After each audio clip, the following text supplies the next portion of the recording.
Thank you, everybody. Yesterday, I returned from a trip from Europe where I met with leaders from across the region to seek a more peaceful future for the United States. We're working very hard with our allies, and all over the world we're working. We're going to have peace. That's what we want. That's what we're going to have. I say peace through strength. I have helped the NATO alliance greatly by increasing defense contributions from our NATO allies by over $44 billion, and Secretary Stoltenberg was fantastic. As you know, he reported that they've never had an increase like this in their history, and NATO was actually going down as opposed to going up. And I increased it by my meeting last year, $44 billion, and this year will be it'll be hundreds of billions of dollars over the coming years. And I think there's great unity with NATO. There's a lot of very positive things happening. There's a great spirit that we didn't have before, and there's a lot of money that they're putting up. They weren't paying their bills on time, and now they're doing that. And I want to just say thank you very much to Secretary Stoltenberg. He really has been terrific. So we had a tremendous success. I also had meetings with Prime Minister May on the range of issues concerning our special relationship, and that's between the United Kingdom and ourselves. We met with the Queen, who is absolutely a terrific person, where she reviewed her honor guard for the first time in 70 years, they tell me. We walked in front of the honor guard, and that was very inspiring to see and be with her. And I think the relationship, I can truly say, is a good one. But she was very, very inspiring indeed. Most recently, I returned from Helsinki, Finland, and I was going to give a news conference over the next couple of days about the tremendous success, because as successful as NATO was, I think this was our most successful visit. And that had to do, as you know, with Russia. I met with Russian President Vladimir Putin in an attempt to tackle some of the most pressing issues facing humanity. We have never been in a worse relationship with Russia than we are as of a few days ago, and I think that's gotten substantially better. And I think it has the possibility of getting much better. And I used to talk about this during the campaign. Getting along with Russia would be a good thing. Getting along with China would be a good thing. Not a bad thing, a good thing. In fact, a very good thing. We're nuclear powers, great nuclear powers. Russia and us have 90% of the nuclear weapons. So I've always felt getting along is a positive thing, and not just for that reason. I entered the meeting with the firm conviction that diplomacy and engagement is better than hostility and conflict. And I feel that with everybody. We have 29 members in NATO, as an example, and I have great relationships, or at least very good relationships, with everybody. The press covered it quite inaccurately. They said I insulted people. Well, if asking for people to pay up money that they are supposed to pay is insulting, maybe I did. But I can tell you, when I left, everybody was thrilled, and that's the way this was, too. My meeting with President Putin was really interesting in so many different ways, because we haven't had relationships with Russia for a long time, and we started. Let me begin by saying that, once again, the full faith and support for America's intelligence agencies. I have a full faith in our intelligence agencies. Whoops, they just turned off the light. That must be the intelligence agencies. There it goes. Okay. You guys okay? Good. That was strange, but that's okay. So I'll begin by stating that I have full faith and support for America's great intelligence agencies, always had. And I have felt very strongly that while Russia's actions had no impact at all on the outcome of the election, let me be totally clear in saying that, and I've said this many times, I accept our intelligence community's conclusion that Russia's meddling in the 2016 election took place. Could be other people also. There's a lot of people out there. There was no collusion at all. And people have seen that, and they've seen that strongly. The House has already come out very strongly on that. A lot of people have come out strongly on that. I thought that I made myself very clear by having just reviewed the transcript. Now, I have to say, I came back and I said, what is going on? What's the big deal? So I got a transcript. I reviewed it. I actually went out and reviewed a clip of an answer that I gave. And I realized that there is a need for some clarification. It should have been obvious. I thought it would be obvious, but I would like to clarify just in case it wasn't. In a key sentence in my remarks, I said the word would instead of wouldn't. The sentence should have been, I don't see any reason why I wouldn't, or why it wouldn't be Russia. So just to repeat it, I said the word would instead of wouldn't. And the sentence should have been, and I thought it would be maybe a little bit unclear on the transcript or unclear on the actual video. The sentence should have been, I don't see any reason why it wouldn't be Russia. Sort of a double negative. So you can put that in, and I think that probably clarifies things pretty good by itself. I have on numerous occasions noted our intelligence findings that Russians attempted to interfere in our elections. Unlike previous administrations, my administration has and will continue to move aggressively to repeal any efforts and repel. We will stop it. We will repel it. Any efforts to interfere in our elections. We're doing everything in our power to prevent Russian interference in 2018. And we have a lot of power. As you know, President Obama was given information just prior to the election, last election, 2016, and they decided not to do anything about it. The reason they decided that was pretty obvious to all. They thought Hillary Clinton was going to win the election, and they didn't think it was a big deal. When I won the election, they thought it was a very big deal, and all of a sudden they went into action, but it was a little bit late. So he was given that in sharp contrast to the way it should be. And President Obama, along with Brennan and Clapper and the whole group that you see on television now, probably getting paid a lot of money by your networks, they knew about Russia's attempt to interfere in the election in September, and they totally buried it. And as I said, they buried it because they thought that Hillary Clinton was going to win. Turned out it didn't happen that way. By contrast, my administration has taken a very firm stance. It's a very firm stance on a strong action. We're going to take strong action to secure our election systems and the process. Furthermore, as has been stated, and we've stated it previously and on many occasions, no collusion.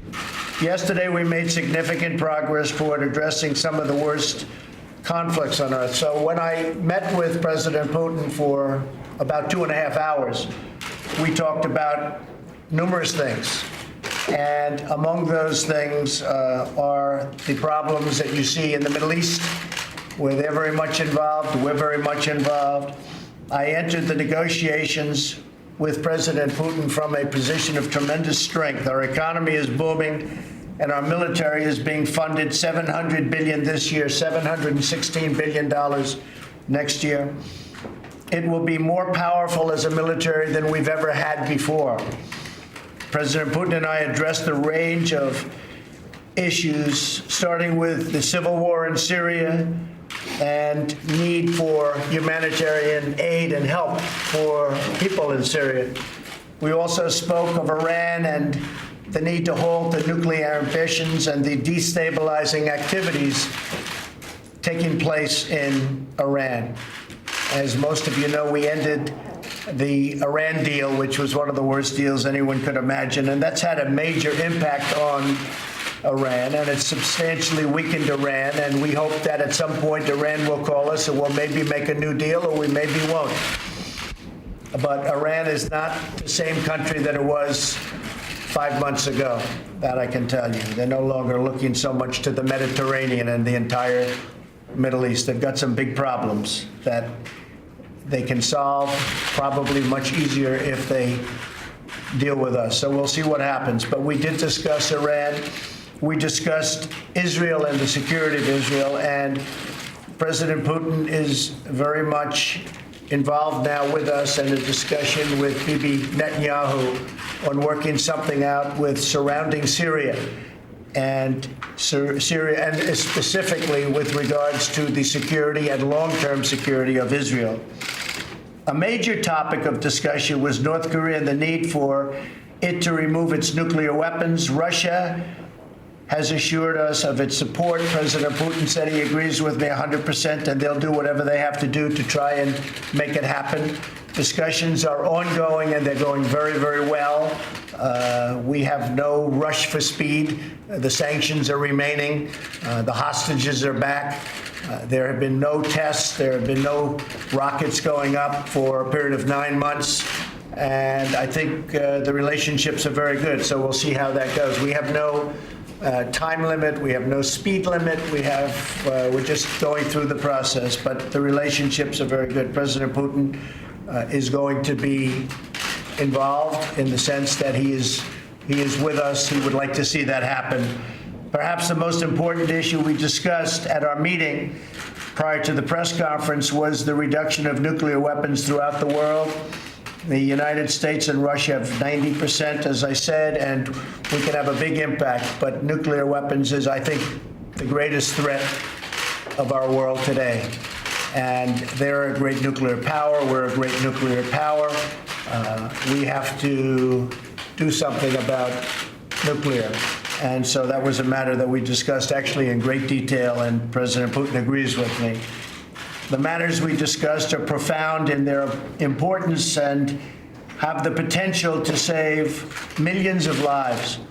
I understand the many disagreements between our countries, but I also understand that dialogue and when you think about a dialogue with Russia or dialogue with other countries, but dialogue with Russia in this case, where we've had such poor relationships for so many years, dialogue is a very important thing, and it's a very good thing. So if we get along with them, great. If we don't get along with them, then we won't get along with them. But I think we have a very good chance of having some very positive things. I thought that the meeting that I had with President Putin was really strong. I think that they were willing to do things that, frankly, I wasn't sure whether or not they would be willing to do. And we'll be having future meetings, and we'll see whether or not that comes to fruition. But we had a very, very good meeting. So I just wanted to clear up. I have the strongest respect for our intelligence agencies headed by my people. We have great people, whether it's Gina, or Dan Coates, or any of them. I mean, we have tremendous people, tremendous talent within the agencies. I think they're being guided properly, and we all want the same thing. We want success for our country. So with that, we're going to start a meeting now on tax reductions.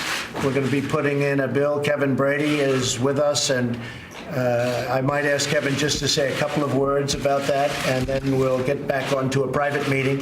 But Kevin, could you maybe give just a brief discussion about what we'll be talking about? Yes, sir, Mr. President. All right, you've been listening to President Trump in the White House, notably reading from a statement and then reiterating at the end there, I have full faith and support for America's intelligence agencies. We also heard him try to backtrack and correct, he said, what he had stated yesterday at a press conference in Helsinki, Finland, where he stood next to Vladimir Putin. I want to play the tape from yesterday so that then we can talk to our White House correspondent about the correction. But this is what the president said yesterday. All I can do is ask the question. My people came to me, Dan Coates came to me, and some others. They said they think it's Russia.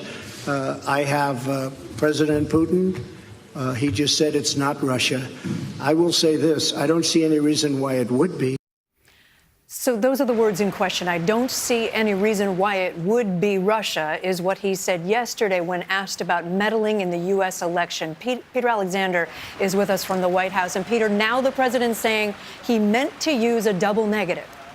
Yeah, that's right. The president says what I should have said. I don't see any reason why it would not be Russia. But Kate, you really have to view this with a great deal of skepticism. You'll remember after the president's comments yesterday, he had two separate interviews with Fox News where he did not clarify, did not correct what he now describes as a key sentence. It's only after what NBC News has learned was a meeting of top national security advisors, an emergency meeting that took place earlier today, and great outrage from across the board, certainly a lot of it from Democrats, but from Republicans as well, that the president ultimately made this clarification, this do-over of sorts.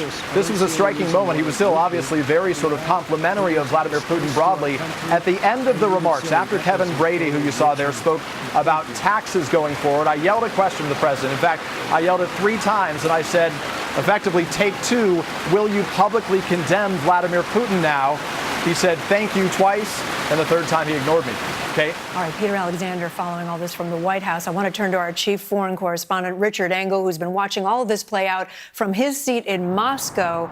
And Richard, not only touch on what we've just been talking about, but the president also making remarks just now about the progress that he said he made with Vladimir Putin on other issues. He talked about the Middle East. He said they came to they had some great discussions about the worst conflicts in the world, about Syria, about North Korea. What do you make of all that? So this wasn't just an attempt at a do-over. This was a magic trick. He was trying to convince the world that what everyone saw over the last week, culminating in Helsinki, they did not see. They did not see a meeting in the UK in which he embarrassed the British Prime Minister. They did not see over 100,000, some estimates, 250,000 protesters on the streets. They did not see him stand next to Vladimir Putin and exonerate the Russian president for the hacking attacks. No one around the world is going to believe that it was just one word that he misspoke and that, as the president said, that's going to clarify everything. This seemed like it was directed mostly at the American media to detract attention so that people now can parse his words. Did he mean it? Did he not mean it? But people around the world were watching, and they know what happened on this last trip. They know that President Trump trashed his allies and then stood next to Vladimir Putin and gave him a pass for hacking. And that is something that has many world leaders terrified, because this is not just an American domestic issue. There have been several countries that have been attacked by Russian through cyber, meddling, attempts to take over political systems, take over the German parliament, to infiltrate the election campaign of Emmanuel Macron. And countries around the world, including France and Germany, saw what happened in Helsinki, which now the president says we didn't see, as an invitation to Russia to continue its cyber meddling. Well, and Richard, also a change in tone from the president on the very question of meddling. He said just now, we will repel any interference in upcoming elections. We will do everything in our power to stop Russian interference, which is something he did not say yesterday. And I think somebody got in his ear, because that was a message, or that the absence of that message was heard loud and clear, especially in Europe, because in recent elections in Europe, there has always been this shadow of Russian cyber interference. And if you don't stand up to it, like he didn't stand up to it in Helsinki, standing next to Vladimir Putin, the impression is you are giving it a green light. And that has many countries who don't have the capabilities that the United States has to repel these kind of attacks very worried. Let me go back to Peter Alexander. Richard, thank you. Let me go back to Peter Alexander at the White House. And Peter, we watched the president sitting there with some Republican members of Congress. You mentioned before there has been an outcry from Capitol Hill, not from just Democrats, but from many, many key Republicans, even the Speaker of the House expressing dismay over what happened yesterday. Will this course correction, will this literal correction perhaps help with some of those relationships on Capitol Hill, help Republicans feel better about what happened? Yeah, Kate, the giant storm behind me is a metaphor for this storm that's been swirling around this president now over the last 24 hours. It has been a ton of Republicans saying things like it was disgraceful, shameful, sad what they heard from the president. Privately, I can tell you, even here among aides in the West Wing, they were, I think best I could describe it, embarrassed by the president's comments. As one said to me, there's nothing I can do to defend what you heard from the president yesterday. So it remains to be seen whether what the president said today will be enough to satisfy them. I think as evidenced by what we've already heard, that they wanted clarity. I think a lot of Republicans will say we're glad to see the president speak out in this way. But notably, there was one phrase in his comments today that really struck me, even in those remarks, again, that were typed, where the president said he accepted the intelligence community's findings that Russia meddled in the 2016 election. He also added some words in that I can confidently say were not on the paper he was reading from. He said could also be, or could be other people also. So even in the president's clarification today, his effort to clarify his comments yesterday, he still offered this caveat to try to provide a little window of doubt. Kate? And Peter, just a reminder that yesterday in his remarks, he also said, quote, I have great confidence in my intelligence people, but I will tell you that President Putin was, quote, extremely strong and powerful in his denial of meddling in the election. Peter Alexander at the White House. Peter, thank you so much. Thank you. We will, of course, continue to follow this developing story. We'll bring you all the latest, including full details tonight on NBC Nightly News. Lester Holt will be back from Helsinki with you. For now, I'm Kate Snow, NBC News in New York.